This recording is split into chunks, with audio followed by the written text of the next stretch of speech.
के स्थान पर के आदेश होने पर निश्चयार्थक अर्थ में इसका प्रयोग किया गया है। अब देखिए, एक इसमें वाम अंग, ये बाएं अंग की बात की गई है। तो ये देखिए, जैसे बायां जो भाग होता है वो पुरुष का, स्त्री का भाग माना जाता है, क्योंकि वाम अंगी कहा जाता है स्त्री को। अब इनको यदि दूसरे अंग को कहना हो तो वामेतर और दक्षिणेतर। वाम से इतर का मतलब हो गया दाहिना और दक्षिणेतर का मतलब हो गया बायां। अब एक इसमें आया है आसनार्धे, आसनस अर्धम, यानी एक देश है, अर्धांश है तस्मिन् इति, ये इसकी विग्रह होगा। अब एक इसमें आया है तत्सन्निवेशात्, निवेश, निवेश का मतलब नि उपसर्ग है, यहाँ पर विष धातु है और इसके अंतर्गत ल्यप प्रत्यय है। सन्निवेशात् इसमें सम उपसर्ग है, नि उपसर्ग है, विष धातु है और पंचमी विभक्ति एक वचन है। उन्नत अंश है, उन्नत अंश आया है, इसमें उन्नत प्लस अंश है, ये अकय सवर्ण दीर्घ सूत्र से इसमें दीर्घ संधि होगी। विव्रत शब्द आया है, वी उपसर्ग पूर्वक वृद्ध धातु से तय प्रत्यय है यहाँ पर। भिन्न शब्द आया है, भिन्न धातु से तय प्रत्यय भिन्न। और एक अभूत, लास्ट में अभूत आया है, तो ये भू सत्यायाम धातु से लुंग लकार प्रथम पुरुष एक वचन का रूप है अभूत। अब अगला श्लोक देखिए 17वां।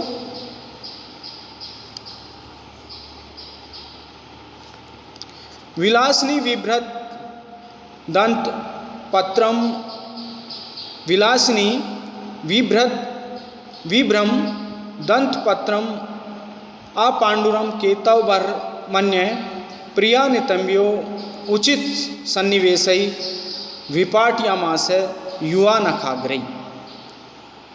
तो सबसे पहले इसका अन्वय करेंगे। अन्य युवा, कोई दूसरा युवा राजा है, वो विलासिनी, विलासिनी का मतलब विलास करने वाली अपनी प्रियतमा के, विभ्रम का मतलब है उसके हाव भाव प्रियोजन रूप या श्रृंगार रूप। तो इसके बाद है दंत पत्रम, दंत पत्रम का मतलब है कान का आभूषण के आकार का कटा हुआ। अपांडुर, अपांडुरम का मतलब धवल सफेद रंग का। केतवर्म, केतवर्म का मतलब है केकड़े का, केवड़े का जो पत्ता है उसको विपाट्यामास है, उसको वो तोड़ने लगा, मरोड़ने लगा। तो इसे क्या लगा, प्रिया नितंबियो, प्रिया के नितंबों पर, सन्निवेशई नखाग्रही, नखाग्रही नख के नाखूनों के अगले भाग से, सन्निवेशई कुछ प्रणय का चिन्ह बनाने का उचित का मतलब अभ्यास कर रहा है। ऐसा लगता है मानो अपने प्रिया के नितंबों पर नाखूनों के अगले भाग से कुछ प्रणय का चिन्ह बनाने का अभ्यास वहाँ पर वो राजा कर रहा है। तो ये इसका सामान्य अर्थ होगा। देखिए, एक कोई युवा राजा है, वो अपने तरीके से राजकुमारी इंदुमती को वहाँ पर रिझाना चाहता है। तो वो राजा क्या करता है, वो विलास करने के स्वभाव वाली अपनी जो पत्नी है, प्रियतमा है, उसके श्रृंगार के रूप में प्रयोग किया जाने वाला जो क्या बोलते हैं दंत पत्रम का मतलब उसके कान के आभूषण के आकार का कटा हुआ जो अपांडुरम केतक बरहम, अपांडुरम का मतलब श्वेत रंग का, श्वेत रंग का जो केवड़े का पत्ता है उसको वहाँ पर विपाट्यामास है, उसको तोड़ने का अथवा मरोड़ने का कार्य करता है, नौचने का कार्य करता है। तो देखिए यहाँ पर वो ऐसा लग रहा है मानो प्रिया नितंबयो, अपनी प्रिय पत्नी के नितंबों पर नखाग्रही अपने नाखूनों के अगले भाग से सन्निवेशी का मतलब कोई प्रणय का चिन्ह वहाँ पर वो उचित है, उचित का मतलब वहाँ चिन्ह बनाने का अभ्यास वो कर रहा है।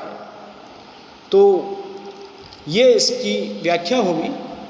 अब देखिए इसमें भी वही आर्थी व्यंजना का यहाँ पर प्रयोग किया गया है, जिसमें वक्ता का तात्पर्य अलग है और बोधा का तात्पर्य यहाँ पर अलग है।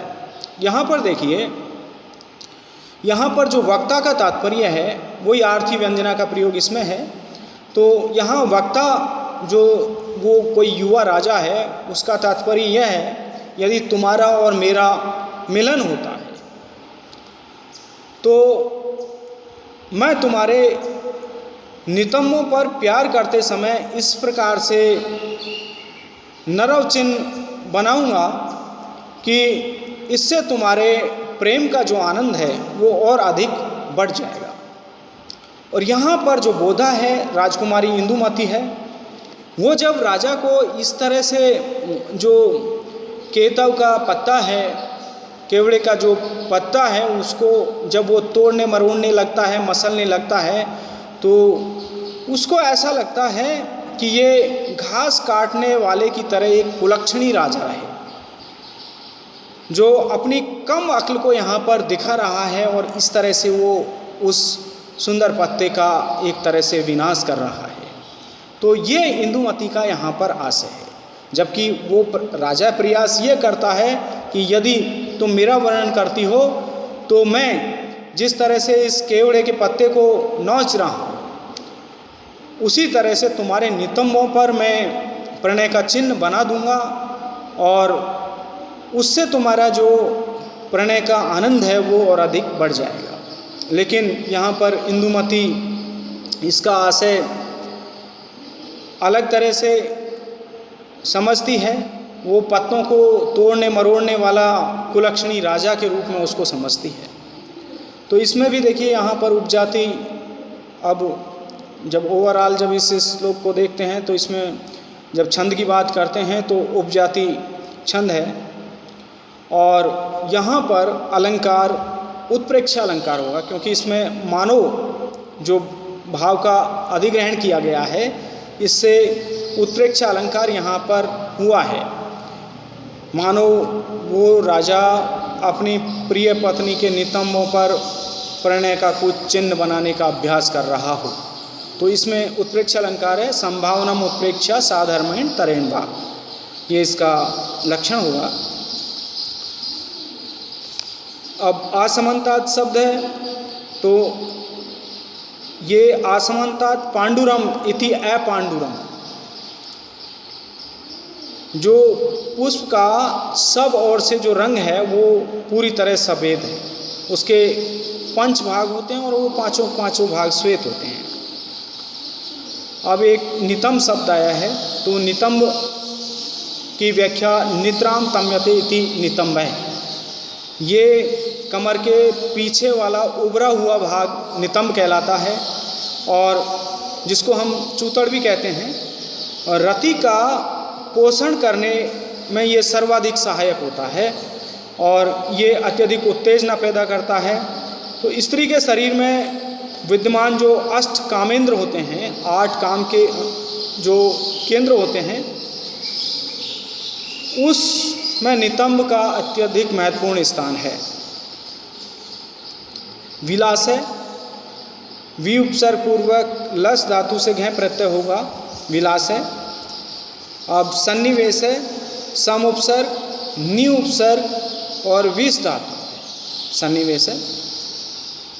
दंत पत्रम, ये उस समय कान में जो आभूषण पहना जाता था उस अलंकरण को दंत पत्रम कहा जाता था। तो इस तरह से इसकी ये व्याख्या होगी। अब देखिए अगला श्लोक, 18वां श्लोक। कुशे सया आताम्र तलेन कश्चित करेण रेखा ध्वज लांछनेन रत्नांगुलियम प्रभा अनविद्या उदयार्यमासय सल्लम अक्षान। तो कश्चित, अब देखिए कोई दूसरा राजा है, वही किम के सूत्र से ये कश्चित बना है और यहाँ कश्चित से इस श्लोक की शुरुआत की जा रही है। तो कश्चित कोई राजा है, वो कुसेसय का मतलब होता है लाल रंग का कमल का पुष्प। तो लाल रंग के कमल के पुष्प के समान आताम्र तलेन, आताम्र का मतलब पूरी तरह से लाल, तलेन का मतलब हथेली, हथेली से रेखा ध्वज लांछनेन, एक रेखा के आकार का ध्वज का एक लांछनेन का मतलब चिन्ह बना हुआ है। उसकी जो कमल के पुष्प के समान पूरी तरह से लाल जो हथेली है, उसमें एक रेखा चिन्ह के माध्यम से एक ध्वज बना हुआ है। तो देखिए उस ध्वज से उस ध्वज बना हुआ है, ऐसी उसकी हथेली है। तो करेण, ऐसे उस हाथ के द्वारा वो क्या करता है, सलीलम, सलीलम का मतलब लीला पूर्वक, अक्षान उदार्यमासय, अक्षान का मतलब उन अक्षों को, उन पासों को, उदार्यमासय का मतलब फेंकता है, बार बार उनको फेंकने का कार्य करता है। तो रत्नांगुलियम प्रभा अनुविधान, तो रत्न जड़ित जो अंगुल्यकम, जो अंगूठी है, उसकी प्रभया, उसकी प्रभा से, उसकी चमक से, अनुविधान का मतलब वो प्रकाशित हो रहे हैं, वो जो पास हैं, जो पासे हैं, वो उस अंगूठी की चमक से अत्यधिक चमत्कृत हो रहे हैं, वो प्रकाशित हो रहे हैं। ये इसका सामान्य अर्थ है।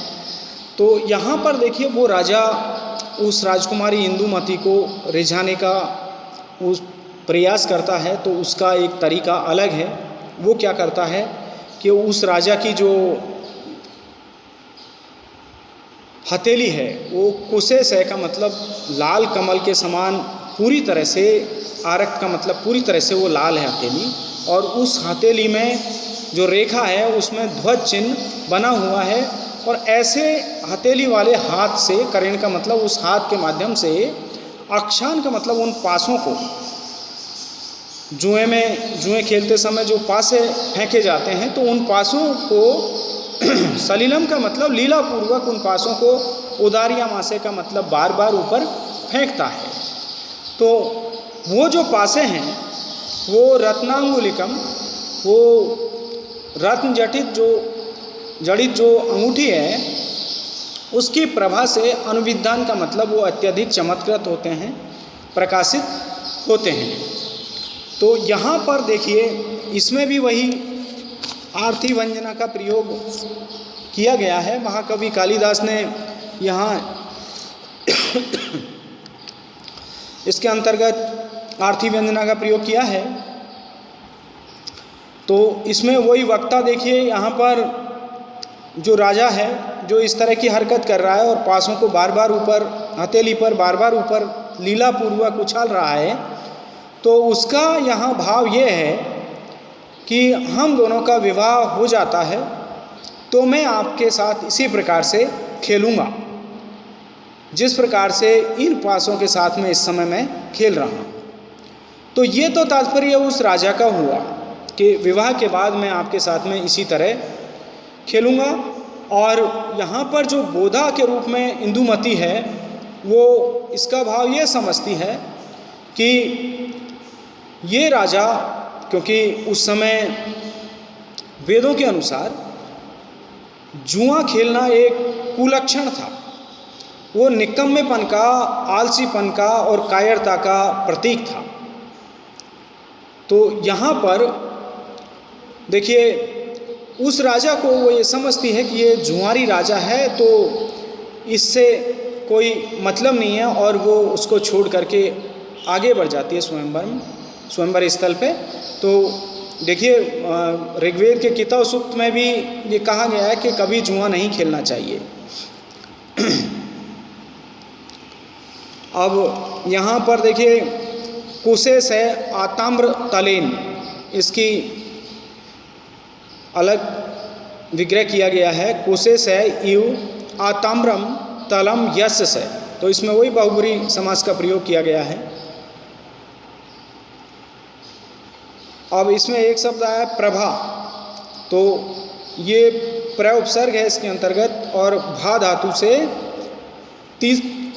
तृतीय विभक्ति है और तृतीय विभक्ति का ये एक वचन रूप है, तो इस तरह से ये प्रभया शब्द बनेगा। अनुविद्य है, अनुपस्वर्ग, विद धातु और तय प्रत्यय, अनुविद्य।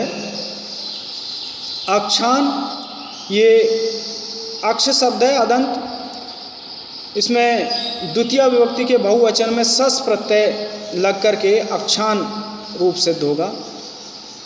तो इस तरह से ये 18वां श्लोक है। धन्यवाद।